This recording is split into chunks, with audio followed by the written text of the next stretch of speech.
नमस्ते दोस्तों, आज की महाभारत में आपका स्वागत है।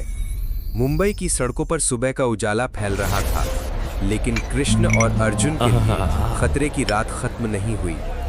पिछली बार हमने देखा कि विक्रम के दफ्तर से निकलते वक्त हवा के झोंके के साथ खून से लथपथ एक कागज आया और उसी के साथ ही वो पेन ड्राइव। कागज पर लिखा था, अगला कदम तुम्हारा इंतजार कर रहा है।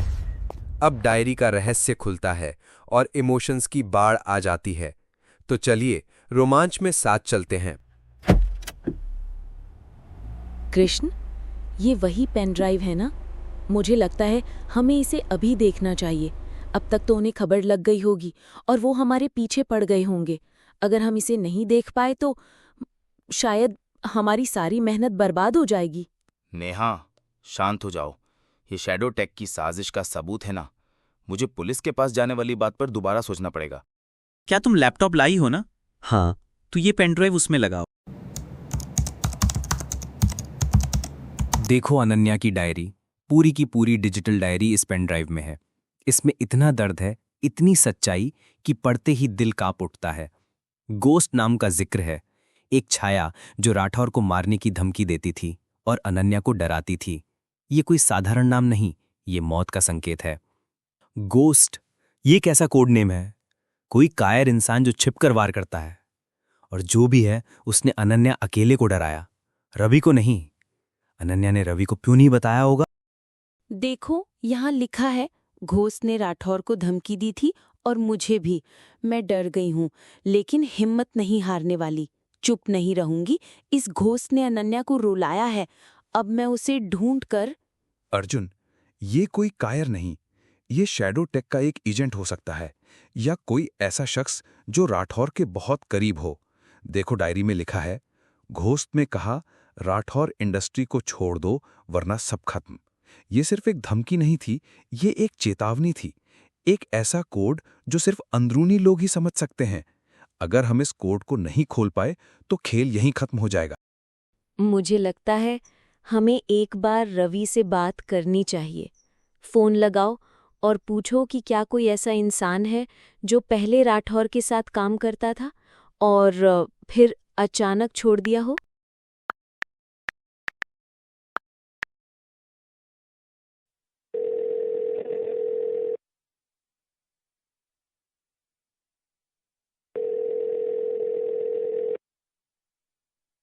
नेहा, तुम लोग ठीक हो? हाँ, मुझे याद है, शैडो टेक की सेक्रेटरी सोनिया, वो राठौर के साथ काम करती थी, लेकिन कुछ महीनों पहले उसने अचानक काम छोड़ दिया था। मैंने सुना है कि वो बहुत डरी हुई रहती थी, अक्सर छिप-छिप कर फोन पर बात करती थी। सोनिया, अनन्या कितनी मजबूत थी, लेकिन अकेली। हमें सोनिया से मिलना होगा, क्योंकि अगर वो घोस्ट है तो उसका डर हमें सच्चाई के करीब ले जाएगा। रवि से सोनिया का नंबर मांगो, हमें उससे तुरंत मिलना होगा। क्या हमें सोनिया का नंबर दे सकते हो?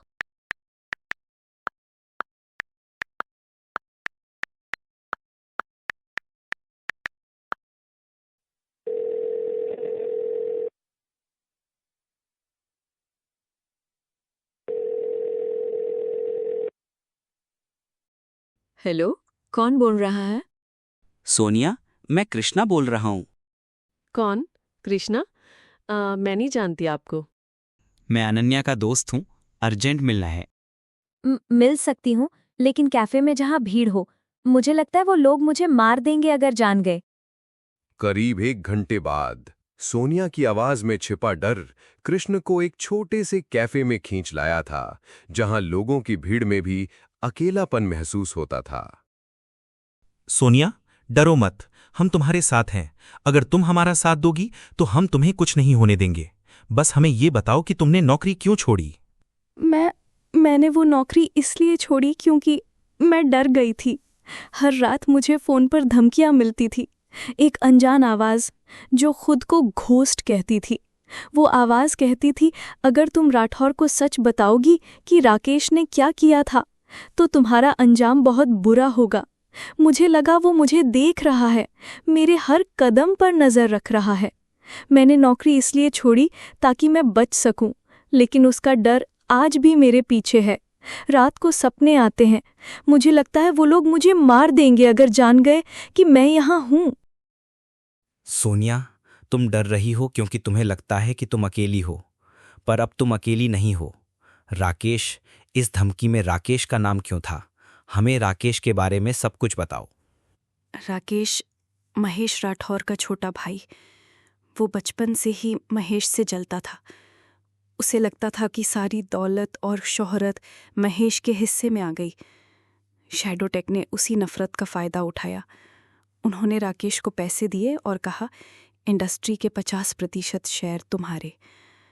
राकेश ने ये सुन लिया और अपने ही भाई को बेचने को तैयार हो गया। अपने भाई को? सिर्फ पैसों के लिए? वो महेश को सिर्फ डराना चाहता था ताकि वो इंडस्ट्री छोड़ दे। लेकिन विक्रम ने खेल बदल दिया। उसने राकेश से कहा, राठौर को मारने का प्लान बनाओ ताकि कोई शक न करे। राकेश तो सिर्फ मोहरा था। राकेश कहाँ है? क्या वो अभी भी शैडोटेक के लिए काम करता है? उसने मुझे धमकी दी थी। कहा था कि अगर मैंने कुछ भी बताया तो वो मुझे शहर की सड़कों पर ख़त्म कर देगा। मुझे पता नहीं वो कहाँ है, लेकिन मुझे अभी एक मैसेज आया है। उसने लिखा है कि काम ख़त्म हो गया है। मुझे लगता है वो किसी जगह सबूत मिटाने गया होगा। काम खत्म? अर्जुन, इसका मतलब है कि वो किसी सबूत को मिटाने की कोशिश कर रहा है। सोनिया, कोई पता, कोई जगह, कोई भी जानकारी जो उसने मैसेज में दी हो? यहाँ एक तस्वीर है, एक पुरानी फैक्ट्री की। उसने मुझे भेजी थी, शायद ये बताने के लिए कि वो कितना खतरनाक है। ये तो शहर से बाहर की पुरानी ओपन हाउस फैक्ट्री है। ये वही जगह है जहां शैडोटेक के सारे गैरकानूनी काम होते हैं। कृष्ण, राकेश ने सोनिया को ही ये मैसेज क्यों भेजा? वो तो कह रही थी कि महीनों से बात नहीं हुई। ये कोई चाल तो नहीं? हो सकता है अर्जुन, ये चाल ही है, लेकिन इसका मकसद सोनिया को डराना नहीं है। राकेश ने ये मैसेज सोनिया को ये इंश्योर करने के लिए भेजा है कि अब कोई कुछ नहीं कर सकता।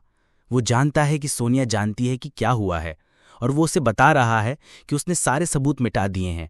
ये एक तरह से उसकी तरफ से आखिरी धमकी है। चुप रहो, क्योंकि अब कुछ बचा ही नहीं है। तो फिर इसका फायदा हमें कैसे होगा? एक अपराधी जब बहुत आश्वस्त हो जाता है तो वो गलती करता है। राकेश ने हमें एक सुराग दिया है, ये मैसेज और इसके साथ भेजी गई फैक्ट्री की तस्वीर। सोनिया को डर की वजह से लगता है कि वो कमज़ोर है, लेकिन उसने हमें वो जानकारी दी है जो हमें चाहिए।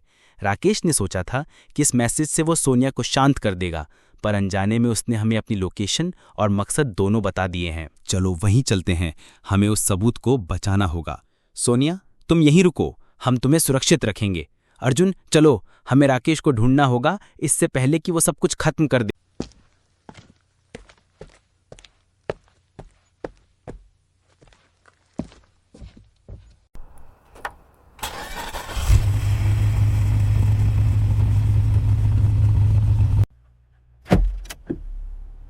कृष्ण, ये तो 8 फुट ऊंची दीवार है और वहां मेन गेट पर 10 गार्ड्स खड़े हैं। दीवार से ही अंदर जाना होगा। अर्जुन, तुम गार्ड्स को संभालो, मैं राकेश को पकड़ता हूं। पकड़ो इन्हें। तुम कहां से आए हो? गरु, जाओ, मैं इनको देखता हूं, तुम राकेश को देखो। राकेश, अब कुछ नहीं बचा।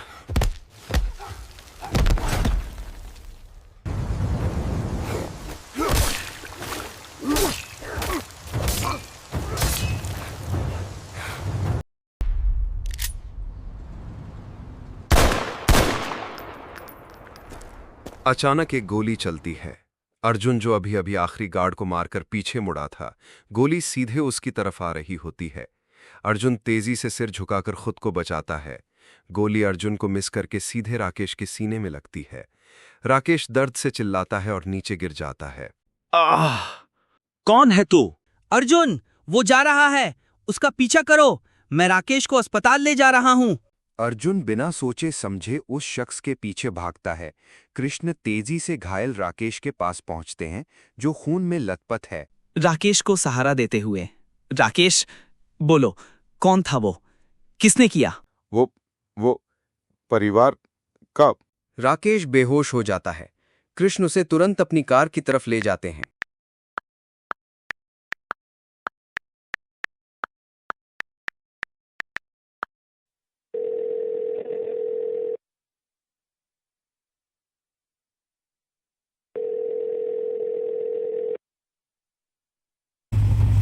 नेहा हम आ रहे हैं, एम्बुलेंस तैयार रखो, राकेश को गोली लगी है।